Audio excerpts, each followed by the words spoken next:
દિવસના અંતે રૂપિયો 83.73 પ્રતિ ડોલર ઉપર જ બંધ થયો અને શરૂઆતી કારોબારમાં પણ ડોલર સામે રૂપિયો 3 પૈસા જેટલો મજબૂત થઈને 83.73 પ્રતિ ડોલરની સામે 83.70 પ્રતિ ડોલર ઉપર ખુલ્યો હતો. ડોલર ઇન્ડેક્સ જોઈએ તો થોડી પોઝિટિવિટી 104.45 ઉપર આપણે ડોલર ઇન્ડેક્સને જોઈ શકીએ છીએ. આપણી સાથે આજે ચર્ચામાં જોડાયા છે ટ્રેડબુલ સિક્યોરિટીઝના ભાવિક પટેલ. ભાવિકજી, આપનું સ્વાગત છે. અને રૂપિયામાં આજે એકદમ ફ્લેટ ક્લોઝિંગ, આગળ આપનો કઈ રીતનો વ્યૂ બની રહ્યો છે? ઇનફેક્ટ આપણે જોયું તો છેલ્લે જ્યારે રૂપિયામાં મુવમેન્ટ આવી હતી એ બજેટ વખતે હતું, એના પછી આપણે જોઈએ તો એકદમ ફ્લેટ કારોબાર થઈ રહ્યો છે. અને ડોલર ઇન્ડેક્સમાં પણ જોઈએ તો 104.45 ની આસપાસ છે, જે કાલ કરતાં થોડું પોઝિટિવ છે. ઓફકોર્સ આ વીકમાં જે ફેડની એફઓએમસી મીટ આવવાની છે સૌની, એના ઉપર જ નજર છે. અને ઓફકોર્સ રેટ કટ તો આ વીકમાં એક્સપેક્ટેડ છે જ નહીં, બટ એ લોકો આગળ જતા શું ડિસિશન લે છે, કઈ રીતે એ લોકોનું સ્ટેટમેન્ટ આવે છે, એના ઉપર સૌની નજર છે. ઓલ્ધો માર્કેટે નિયરલી અત્યારે 100% એક્સપેક્ટેશન કરી છે કે સપ્ટેમ્બરમાં રેટ કટ આવી શકે છે.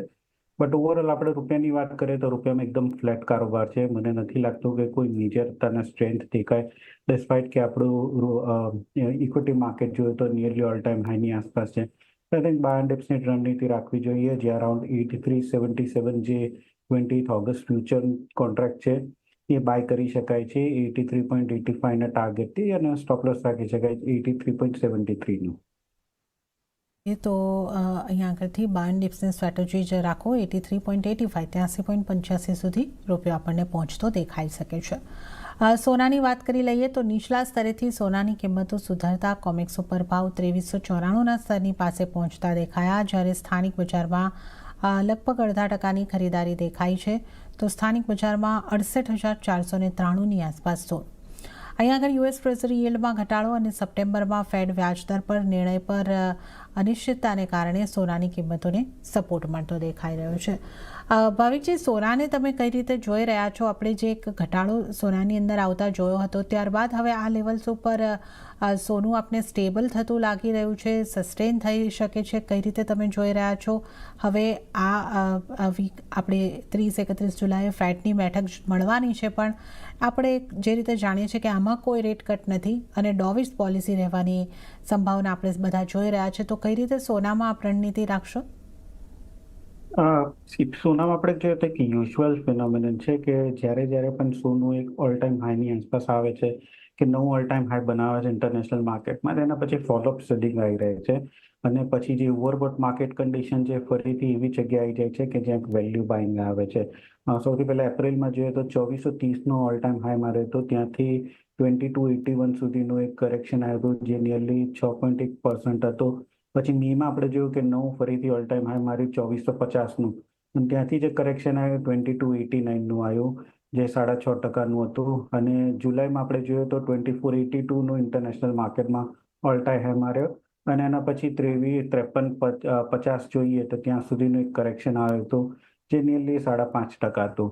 એટલે આઈ થિંક જે આપણે હમણાં લાસ્ટ જે આ વીકમાં કરેક્શન જોવા મળ્યું છે, લાસ્ટ વીકમાં, એ આઈ થિંક એક પ્રોફિટ બુકિંગનું છે કે જે યુઝ્યુઅલી જ્યારે પણ ઓલ ટાઈમ હાઈ બને છે તો ત્યાંથી જે સ્માર્ટ ઇન્વેસ્ટર્સ છે એ મની લઈ રહ્યા છે. કારણ કે ફંડામેન્ટલ્સ અત્યારના જોઈએ તો હજી કોઈ પણ ફંડામેન્ટલ્સ ચેન્જ નથી થયા, કે જ્યાં આ વખતે પીસીઈના ડેટા જે આવ્યા છે, મોંઘવારી એ ઓછી થઈ છે, યુએસની ઇકોનોમી છે એ પણ હજી સ્ટ્રોંગ થઈ છે, અને કોઈ ફેડનું જે સ્ટેટમેન્ટ આવ્યું છે એની વચ્ચે એ પણ કોઈ હોકિશ આવ્યું નથી. એટલે આઈ થિંક માર્કેટમાં સોનામાં જે કરેક્શન છે એ અટકી ગયું છે, પણ નવી તેજી એટલે જોવા નથી મળી રહી, કારણ કે પ્રોબેબલી નવું ટ્રિગર નથી. ઓલરેડી માર્કેટે સપ્ટેમ્બરનું જે રેટ કટ છે એ ધારી દીધું છે અને ફેક્ટરિંગ કરી દીધું છે. બટ યસ, આ વીકમાં જે પણ એફઓએમસીની સ્ટેટમેન્ટ આવવાનું છે એ સૌની ઉપર નજર રહેશે. અને મને લાગે છે કે સપ્ટેમ્બરમાં અને પછી કદાચ ડિસેમ્બરમાં પણ એક રેટ કાંઈ આવી શકે છે. તો જો માર્કેટ એઝ્યુમ કરશે કે સપ્ટેમ્બર પછી પણ એક હજી રેટ કટ થવાનો છે, મને લાગે છે કે ફરીથી આપણને તેજી જોવા મળશે. ઓલ્ધો આ વીકમાં નોન ફાર્મ પેરોલના પણ ડેટા છે શુક્રવારના, એટલે ઘણું ઇવેન્ટફુલ છે. બટ લાસ્ટ વીક જે રીતે કરેક્શન આવ્યું હતું, હવે મને લાગે છે કે કરેક્શન અટકી ગયું છે, અને હવે નવું મંદી ત્યારે થશે જો 5350ની નીચે કાં તો આપણે એમસીએક્સમાં 66,450ની નીચે જાય તો. આજના દિવસમાં માર્કેટ જોઈએ તો એકદમ સ્ટેબલ ચાલી રહ્યું છે, અને આઈ થિંક મને લાગે છે કે આજે તેજી જ કરવી જોઈએ. તો ગોલ્ડમાં 68,400ની આસપાસ હું લોંગ કરવાની રિકમેન્ડેશન આપે. 68,700 ટાર્ગેટથી અને ઇન્ટ્રાડે સ્ટોપ લોસ રાખી શકાય 63,300 ઓકે, તો 68,700 ટાર્ગેટથી અહીં આગળથી સોનામાં ખરીદી કરીને ચાલવાની સલાહ અહીં આગળથી બનતી દેખાઈ રહી છે. અને હવે જો આપણે વાત કરી લઈએ ચાંદીની, તો ચાંદીમાં ગયા સપ્તાહે કિંમતોમાં 4% જેટલો ઘટાડો આવતો જોવા મળ્યો, પણ આજે ચાંદીની અંદર રિકવરી આવતી જોવા મળી છે અને અહીંયા આગળ વૈશ્વિક બજારમાં $28 પાર કારોબાર પહોંચ્યો છે. તો સ્થાનિક બજારમાં લગભગ 82,219ના સ્તરની આસપાસ 82,165 ઉપર અત્યારે આપણે જોઈ શકીએ છીએ, એટલે 1% ખરીદારી જે ગયા વીકનો ઘટાડો હતો ત્યાંથી આપણે આવતા જોઈ રહ્યા છે. ભાવિકજી, હવે તમે ચાંદીને કઈ રીતે જોઈ રહ્યા છો? કારણ કે ચાંદીમાં જે નીચેના સ્તર બન્યા ત્યાંથી થોડી ખરીદારી છે, પણ મેટલનું એક પ્રેશર પણ છે, તો ચાંદીમાં આપની કઈ રીતની સલાહ રહેશે? આપનો વ્યૂ કરેક્ટ છે. સી આઈ થિંક શોર્ટ ટર્મમાં પણ મને હજી લાગે છે કે જે ચાંદી છે અંડર પરફોર્મ જ કરશે, કારણ કે ખાસ કરીને આપણે મેટલ ઇન્ડેક્સ પર જોઈએ તો મેટલ ઇન્ડેક્સમાં ખાસું દબાણ થઈ રહ્યું છે. ચાઇનાથી આપણે જે ડેટા આવ્યા છે એ ઘણા જ વીક છે. લાસ્ટ વીક જે મેન્યુફેક્ચરિંગ પીએમઆઈ યુએસનું પણ જે આવ્યું એ પણ ધાર્યા કરતાં વીક હતું, ખાલી સર્વિસ પીએમઆઈ સ્ટ્રોંગ આવ્યું હતું. એટલે આઈ થિંક અત્યારના જે ઇન્ડસ્ટ્રીયલ ડિમાન્ડ જે છે એ વીક દેખાઈ રહ્યું છે, એટલે એના લીધે જ કમ્પેરેટિવલી જે ચાંદી છે એ સોના કરતાં થોડીક વીક દેખાઈ રહ્યું છે. આજના દિવસમાં યસ, છેલ્લા આપણે એક વીકમાં એક કરેક્શન જોવા મળ્યું છે, એટલે થોડુંક વેલ્યુ બાઇંગ આવશે. બટ આઈ થિંક શોર્ટ ટર્મમાં જો આઉટ પરફોર્મ કરવું હોય તો મને લાગે છે કે સોનું જ આઉટ પરફોર્મ કરશે. એટલે વધારે સ્ટ્રોંગ પીક જો રાખવી હોય સોના કે ચાંદીમાં તો આઈ થિંક હું સોનામાં જ પ્રેફર કરીશ. ચાંદી ઇન્ટ્રાડે 81,750ની આસપાસ યસ બાય કરી શકાય છે. ટાર્ગેટ નાનો રહેશે 82,400નો અને સ્ટોપ લોસ નીચે રાખી શકાશે 81,400ની. ઓકે, તો ચાંદીમાં ઇન્ટ્રાડે માટે ખરીદી કરી શકો છો. અહીંયા આગળ 82,400ના ટાર્ગેટ માટે અને 81,400નો સ્ટોપ લોસ રાખવાનો રહેશે. પણ સોના ચાંદીમાંથી જો તમારે પ્રેફરન્સ લેવો હોય તો સોનાને પ્રિફર કરો. તો આ આપણે સોના ચાંદીની ખાસ વાત કરીએ અહીંયા આગળ ખરીદીની સલાહ, અને આ સાથે જ હાલ સમય છે એક બ્રેક લેવાનો. બ્રેક પર જઈએ અને બ્રેક પરથી પાછા આવીને ભાવિક પટેલ સાથે અન્ય કોમોડિટીઝની ચર્ચામાં આગળ વધીશું.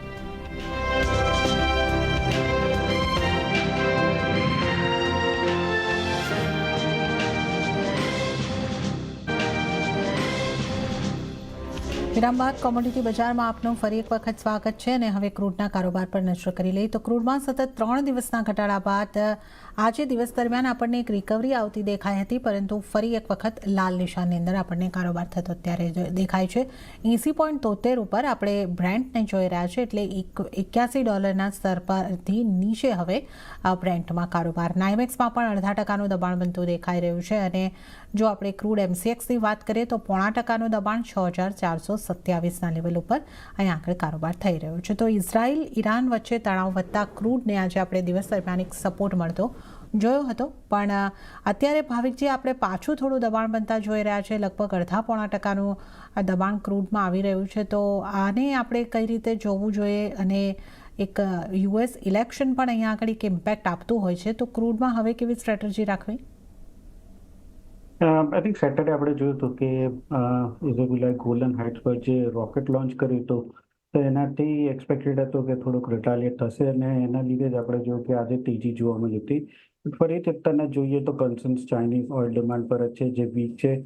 સેકન્ડ આપણે જોઈએ તો વેનેઝુએલામાં જે હુર્ગુ પ્રેસિડેન્ટ જે છે એ ફરીથી ઇલેક્ટ થયો છે. ઓલ્ધો આની પહેલાં યુએસએ સેન્કશન થોડાક લિફ્ટ કર્યા હતા કારણ કે ઇલેક્શન કરવા માટે. હવે ફરીથી એવું દેખાઈ રહ્યું છે કે જે ગવર્મેન્ટ ત્યાંની છે એને મેનિપ્યુલેટ કર્યા છે, એટલે અત્યારના માર્કેટમાં એ રૂમર્સ છે કે ફરીથી હવે યુએસ જે સેન્કશન છે વેનેઝુએલા પર લાગી શકે છે.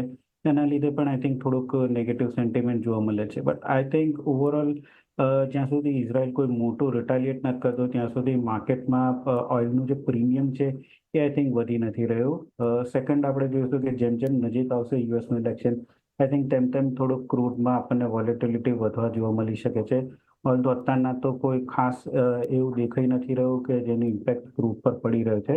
આજના દિવસમાં પણ જે રીતે અત્યારના હાઈ મારીને કરેક્ટ થઈ રહ્યું છે પણ લાગે છે કે ક્લિયરલી વીક ચાઇનીઝ ડિમાન્ડ જ અસર કરી રહી છે પ્રાઇસીસ ઉપર. આઈ થિંક સેલ ઓન રાઇઝની રણનીતિ રાખવી જોઈએ કે જે અરાઉન્ડ 6460 હું શોર્ટની રિકમેન્ડેશન આપીશ 6400ના ટાર્ગેટથી, અને સ્ટોપ લોસ રાખી શકાય 6500નો. ઓકે, તો ક્રૂડમાં અહીં આગળથી વેચીને કારોબાર કરવાનો રહેશે. 6400ના ટાર્ગેટ માટે ક્રૂડને વેચો, 6500નો સ્ટોપ લોસ રાખો. તો આ એક ક્રૂડ ઉપર વ્યૂ બનતો દેખાઈ રહ્યો છે. હવે આપણે ખાસ કરીને વાત કરી લઈએ નેચરલ ગેસની. તો સ્થાનિક બજારમાં નેચરલ ગેસની કિંમતોમાં લગભગ 1.25% જેટલો ઘટાડો આવતો દેખાયો અને 171ના સ્તરની આસપાસ કિંમતો પહોંચતી જોવા મળી છે. ભાવિકજી, નેચરલ ગેસમાં પણ દબાણ છે, અહીંયા આગળથી તમે કઈ રીતે સલાહ આપશો? આપણે જો ફ્રીપોન્ટ એલએનજી હતું એમાંથી જે ફેસિલિટી હતી એ થોડીક ઓફલાઈન થઈ ગઈ હતી, વચ્ચે ઘોડેકન આવ્યું હતું અને હવે અત્યારના જોઈએ તો ફરીથી ઓનલાઈન થઈ ગયું છે. એટલે મોર દેન 2 બિલિયન ક્યુબિક ફીટ જે નેચરલ ગેસ છે એ ફરીથી પ્રોડક્શન સ્ટાર્ટ થયું છે. તો I think A clearly impact કરી રહ્યો છે માર્કેટ પર ને એના લીધે જ આપણે નેચરલ ગેસમાં જોઈએ તો ફરીથી દબાણ થઈ રહ્યું છે. મને લાગી રહ્યું છે કે 165-160 સુધીની પણ જે કરેક્શન છે આવી શકે છે, કારણ કે અત્યારના ડિમાન્ડ કંઈ ખાસ નથી અને જે રીતે ફરીથી ઓનલાઈન થયું છે પ્રોડક્શન એ રીતે ઇન્વેન્ટરી જે છે એ થોડીક વધી શકે છે. તો હું શોર્ટ કરવાની જ રિકમેન્ડેશન આપીશ 165ના ટાર્ગેટથી અને ઇન્ટ્રાડે સ્ટોપ લોસ રાખી શકાય 176ની. ઓકે, તો નેચરલ ગેસમાં પણ વેચીને કારોબાર કરવાની સલાહ આગળથી બનતી દેખાઈ રહી છે. તો ટાર્ગેટ 165ના બનતા દેખાઈ શકે છે. વેચીને કારોબાર કરો તો આ સલાહ આગળથી નેચરલ ગેસ પર. હવે વાત મેટલ્સની જો કરી લઈએ તો બેઝ મેટલ્સ તરફથી પણ મિશ્ર કારોબાર જોવા મળ્યો અને જ્યાં સ્થાનિક બજારમાં લેડ સિવાય તમામ મેટલ્સમાં ઘટાડો રહ્યો છે. વૈશ્વિક બજારમાં પણ કોપરની કિંમતો આશરે 4 મહિનાના નીચલા સ્તરની પાસે પહોંચતી દેખાઈ રહી છે. તો વધતી ઇન્વેન્ટરી અને ચાઇના તરફથી નબળી માંગને કારણે કોપરની કિંમતો પર અસર આવતી દેખાઈ રહી છે. તો 785 પર કોપર 0.5%ની આસપાસનું દબાણ, એલ્યુમિનિયમમાં 0.5%નું દબાણ અને ઝિંકમાં પણ 0.5% કરતાં વધારેનું દબાણ. ભાવિકજી, મેટલ્સને કઈ રીતે જોઈ રહ્યા છો? આપણે સતત પ્રેશરમાં જ મેટલ્સને અહીં આગળથી જોઈ રહ્યા છે. કયા સંકેતો અને કઈ રીતનો વ્યૂ રાખવાની આપની સલાહ રહેશે? આઈ થિંક શોર્ટ ટર્મ હજી પણ મને વીકનેસ જ દેખાઈ રહ્યું છે. માર્કેટ લાસ્ટ વીક આપણે જોયું તો જે ચાઇના છે એ લોકોએ 1 યરનું લેન્ડિંગ રેટ છે અનએક્સપેક્ટેડલી ઓછું કર્યું હતું 0.2%નું, જે માર્કેટને એક્સપેક્ટેડ નહોતું. અને એની પહેલાં પણ આપણે જોયું હતું કે 2 વીક પહેલાં જ શોર્ટ ટર્મ રેટ જે છે એ ઓછું કર્યું હતું. એટલે માર્કેટને આ થોડુંક અનએક્સપેક્ટેડ લાગ્યું કે એક્સપેક્ટેડ નહોતું. અને બીજો એક ફેક્ટર એ હતો કે અત્યારના એ લોકો રેટ કટ કરે છે, ધેટ મીન્સ કે એ લોકોની જે ઇકોનોમી છે એ ધાર્યા કરતાં વધારે ખરાબ થઈ રહી છે. એલએમઈમાં પણ આપણે જોયું તો ઇન્વેન્ટરી સતત વધી રહી છે. ઘણી બધા ન્યૂઝ પણ આવ્યા છે કે ચાઇના તરફથી જે કોપરનું જે ઇન્વેન્ટરી છે એ લોકોએ ડમ્પ કર્યું છે એલએમઈમાં અને શેંઘાઈની જે ઇન્વેન્ટરી છે કોપરની એ પણ વધી રહ્યું છે. અત્યારના કોપરના જે ત્યાં પ્રીમિયમ્સ છે ફિઝિકલના એ ઘટી રહ્યા છે. ધેટ મીન્સ કે તેની લોકલ જે ડિમાન્ડ છે એ ઓછી થઈ રહી છે. એટલે આ બધા ફેક્ટર્સના લીધે આપણે જોઈ રહ્યું છે કે કોપર જે છે સતત ઘટી રહ્યું છે. 784થી આઈ થિંક 800 સુધી આવ્યું હતું, તો મને લાગતું હતું કે ત્યાંથી થોડુંક હજી પણ શોર્ટ કવરિંગ આવી શકે છે. બટ આજના દિવસમાં ફરીથી જોયું કે 800ની નીચે ટ્રેડ કરી રહ્યું છે. એટલે મને લાગતું નથી કે બહુ મેજર શોર્ટ કવરિંગ આવે. આઈ થિંક હેજ ફંડ દ્વારા પણ અત્યારના શોર્ટ પોઝિશન એ લોકોની ઓપન છે. મને લાગે છે કે આ કોઈ પણ ઉછાળો આવે તો વેચીને જ ચાલી શકાય જ્યાં સુધી 810 ઉપર આવતું નથી.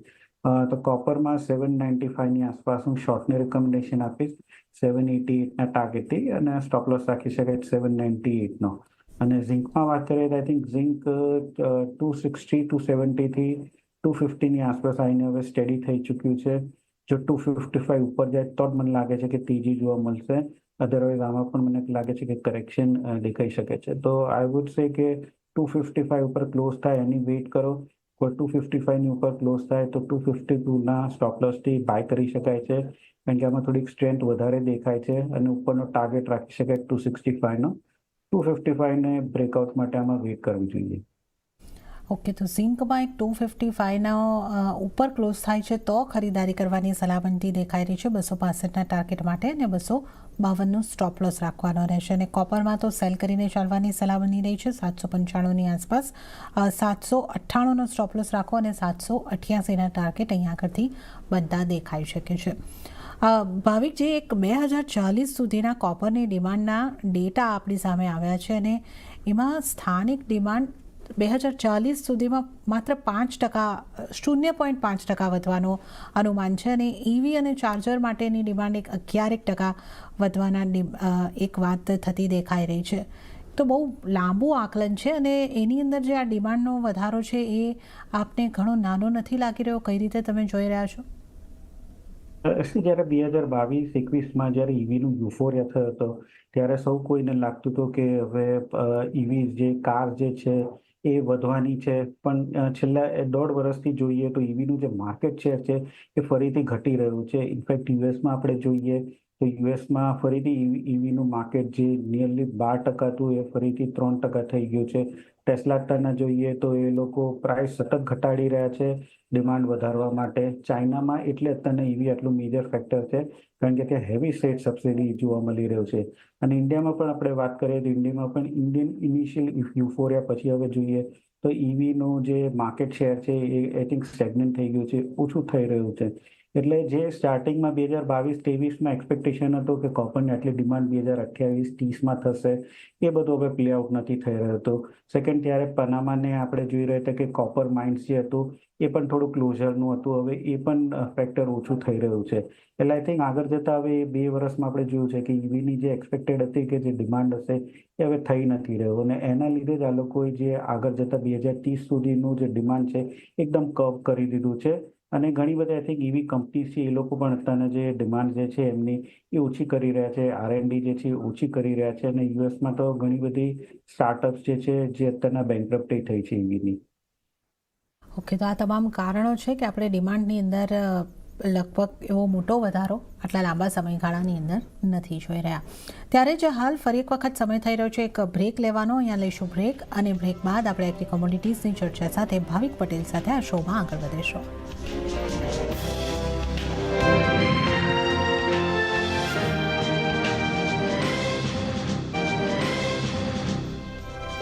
વિરામ બાદ કોમોડિટી બજારમાં આપનું ફરી એક વખત સ્વાગત છે, અને આજે ચર્ચામાં આપણી સાથે ભાવિક પટેલ જોડાયેલા છે. હવે આપણે એગ્રી કોમોડિટીઝ ઉપર નજર કરી લઈએ તો મસાલા પેકમાં જીરામાં 0.25% આસપાસની તેજી રહી, તો ધાણા અને હળદરમાં નેગેટિવ કારોબાર રહ્યો. જો કે આજે કુવાર પેકમાં આશરે 0.5% આસપાસની મજબૂતી સાથે ખરીદારી સાથે કારોબાર જોવા મળ્યું છે, અને કપાસિયા ખોળમાં પણ 0.5% ઘટાડાની આસપાસ કારોબાર થતો આપણને જોવા મળ્યો છે.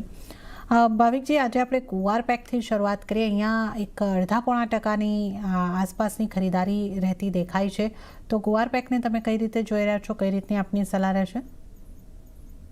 ગુવાર પેકમાં આપણને થોડીક તેજી જોવા મળી છે કારણ કે આઈ થિંક થોડુંક વરીસ જે છે કે સોઈંગ જે પ્રોગ્રેસ છે એ થોડું ઢીલી થઈ ગયું છે, ખાસ કરીને ગુજરાત ને રાજસ્થાનમાં કે જ્યાં એડવર્સ વેધર કન્ડિશન છે, કે ગુજરાત ને રાજસ્થાન બેઉમાં થોડો જે વરસાદ છે એ વધી ગયો છે, એટલે એના લીધે અત્યારના સોઈંગ જે છે એ થોડી ઠંડી પડી ગઈ છે. ઇનફેક્ટ છેલ્લે 24 જુલાઈના ડેટા આપણે જોઈએ તો અરાઉન્ડ 20.38 લાખ હેક્ટર જે છે ત્યાં શો થયું હતું, અને કમ્પેર ટુ લાસ્ટ યર આપણે જોઈએ જ્યાં 21 લાખ હેક્ટરમાં શો થયું હતું. એટલે ક્લિયરલી સોઈંગના આંકડા દેખાડી રહ્યું છે કે થોડુંક ગુવાર સીડનું ગુવાર ગમનું જે છે એમાં થોડુંક ઓછું અત્યારના સ્વિંગ થઈ રહ્યું છે. અને પ્લસ અત્યારના ગુવાર ગમની આપણે જો વાત કરીએ તો એક્સપોર્ટ ડિમાન્ડ છે એ થોડી વધી રહી છે, ક્રૂડના પ્રાઇસીસ સ્લાઇડ વધ્યા છે એ ચાલતા, એટલે આ બે ફેક્ટર્સના લીધે આપણને પ્રાઇસીસ ત્રીજી જોવા મળી રહી છે. બટ ઓલ્ધો મને લાગે છે કે આઈ થિંક 5300ની જે 5600ની રેન્જ છે એ કન્ટિન્યુ રહેશે. 5600ની આસપાસ એક ટેકનિકલ સેલિંગ જરૂરથી જોવા મળે છે. જ્યાં સુધી 5600 ના આવે ત્યાં સુધી આઈ થિંક બાઇંગમાં જ રહેવું જોઈએ.